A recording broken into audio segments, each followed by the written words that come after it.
ಬನ್ನಿ ಮಕ್ಳೇ, ಇವತ್ತು ನಿಮ್ಗಾಗಿ ಒಂದು ಮಜವಾದ ಕಥೆ ತಂದಿದ್ದೀನಿ. ಚಿಕ್ಕ ಆನೆ ಮತ್ತೆ ಅದರ ಮಾಯಾಗಂಟೆಯ ಕಥೆ. ಏನಂತೀರಾ? ಈ ಮುದ್ದು ಮುದ್ದಾದ ಪುಟ್ಟ ಆನೆಮರಿಯ ಕಥೆ ಕೇಳೋಣವಾ? ಒಂದ್ಸಲ ಏನಾಯ್ತು ಗೊತ್ತಾ, ದಟ್ಟವಾದ ಹಚ್ಚು ಹಸಿರಾದ ಕಾಡಲ್ಲಿ ಮಿಟ್ಟು ಅಂತ ಒಂದು ಪುಟ್ಟ ಆನೆ ಇತ್ತು. ಅಬ್ಬಾ, ಎಷ್ಟು ಮುದ್ದಾಗಿತ್ತು ಗೊತ್ತಾ. ಈ ಮಿಟ್ಟು ಇದ್ನಲ್ಲ, ಭಾರಿ ತುಂಟ, ಸದಾ ಆಟ ಅಂತ ಓಡಾಡ್ತಾ ಇರ್ತಿದ್ದ.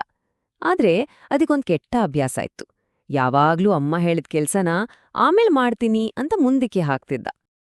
ಪಾಪ, ಮಿಟ್ಟುವಿನ ಅಮ್ಮನಿಗೆ ಅವನಂದ್ರೆ ಪಂಚಪ್ರಾಣ. ನೋಡಿ, ಅವ್ರು ಯಾವಾಗ್ಲೂ ಅವನನ್ನು ಹತ್ತಿರ ಕರೆದು ಪ್ರೀತಿಯಿಂದ ಬುದ್ಧಿವಾದ ಹೇಳ್ತಿದ್ರು. ಮಿಟ್ಟು ಮರಿ, ಮೊದ್ಲು ನಿನ್ನ ಕೆಲ್ಸ ಮುಗಿಸ್ಬಿಡು ಕಣೋ, ಆಮೇಲೆ ಆಟ ಆಡಕ್ಕೆ ಬೋಳಷ್ಟು ಟೈಮ್ ಇರುತ್ತೆ. ಆದ್ರೆ ನಮ್ಮ ಮಿಟ್ಟು ಅಮ್ಮನ್ ಮಾತು ಕೇಳ್ತಾನಾ? ಚಿಚ್ಚೆ, ಕೇಳಿದ್ ಹಾಗೆ ಮಾಡಿ ಆಯ್ತು ಬಿಡು ಅಂತ ಆಟ ಆಡೋಕೆ ಓಡ್ಬಿಡ್ತಿದ್ದ.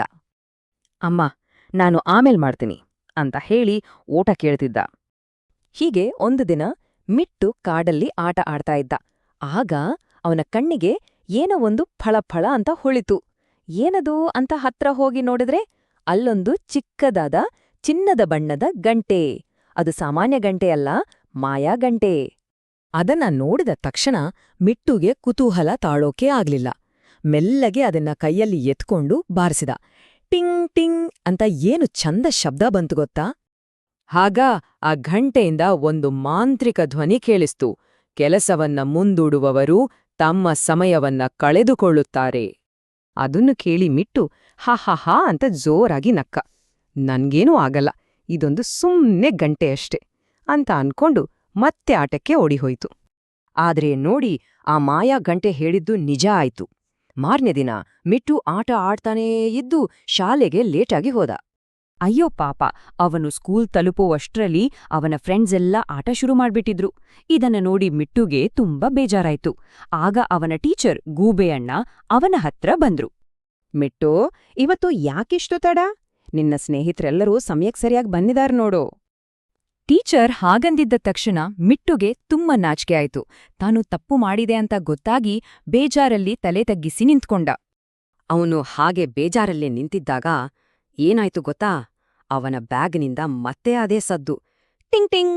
ಹೌದು, ಆ ಮಾಯಾ ಗಂಟೆ ಮಾತಾಡೋಕೆ ರೆಡಿಯಾಗಿತ್ತು. ಈ ಸಲ ಆ ಗಂಟೆ ಹೇಳಿತು, ಕೇಳು ಮಿಟ್ಟು, ಸಮಯ ಅನ್ನೋದು ತುಂಬಾ ಬೆಲೆ ಬಾಳುತ್ತೆ. ಅದನ್ನ ಕಳ್ಕೊಂಡ್ರೆ ಮತ್ತೆ ಸಿಗಲ್ಲ. ವ್ಯರ್ಥ ಮಾಡ್ಬೇಡ. ಈ ಸಾರಿ ಮಾತ್ರ ಘಂಟೆಯ ಮಾತು ಮಿಟ್ಟು ಮನಸ್ಸಿಗೆ ನಾಟಿತು. ಹೌದಲ್ವಾ, ನಾನ್ ಎಷ್ಟು ಸಮಯ ಹಾಳ್ಮಾಡ್ತಾ ಇದ್ದೀನಿ ಅಂತ ಅವನಿಗೆ ತನ್ನ ತಪ್ಪಿನ ಅರಿವಾಯಿತು.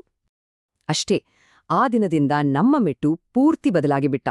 ಅಮ್ಮ ಹೇಳಿದ ಕೆಲಸ, ಶಾಲೆಯ ಹೋಮ್ವರ್ಕ್ ಎಲ್ಲವನ್ನೂ ಟೈಮಿಗೆ ಸರಿಯಾಗಿ ಮುಗ್ಸೋಕೆ ಶುರು ಮಾಡ್ದ. ಹೀಗೆ ಮಾಡಿದ್ದಕ್ಕೆ ಏನಾಯ್ತು ನೋಡಿ, ಅವನಮ್ಮನಿಗೆ ಬಾರಿ ಖುಷಿ. ಶಾಲೆಯಲ್ಲಿ ಟೀಚರ್ ಅವನನ್ನ ವೆರಿ ಗುಡ್ ಅಂತ ಹೊಗಳಿದ್ರು. ಅವನ ಫ್ರೆಂಡ್ಸ್ ಎಲ್ಲರೂ ಚಪ್ಪಾಳೆ ತಟ್ಟಿ ಅವನನ್ನ ಹುರಿದುಂಬಿಸಿದ್ರು. ಈಗ ಮಿಟ್ಟು ಎಲ್ಲರಿಗೂ ಫೇವ್ರೆಟ್ ಆಗ್ಬಿಟ್ಟ.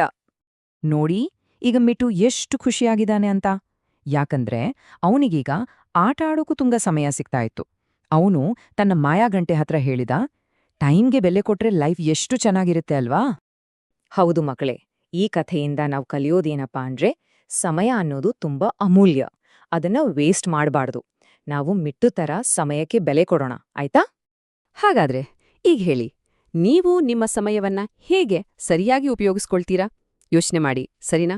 ಮತ್ತೊಂದು ಒಳ್ಳೆ ಕಥೆಯೊಂದಿಗೆ ಮತ್ತೆ ಸಿಗೋಣ. ಮಕ್ಕಳೇ, ನಿಮಗೆ ಈ ಕಥೆ ಇಷ್ಟ ಆಯ್ತಾ?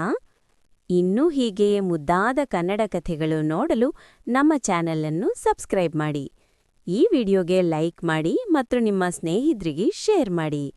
ಮತ್ತೆ ಇನ್ನೊಂದು ಹೊಸ ಕಥೆಯಲ್ಲಿ ಭೇಟಿಯಾಗೋಣ. ಬಾಯ್ ಮಕ್ಕಳೇ.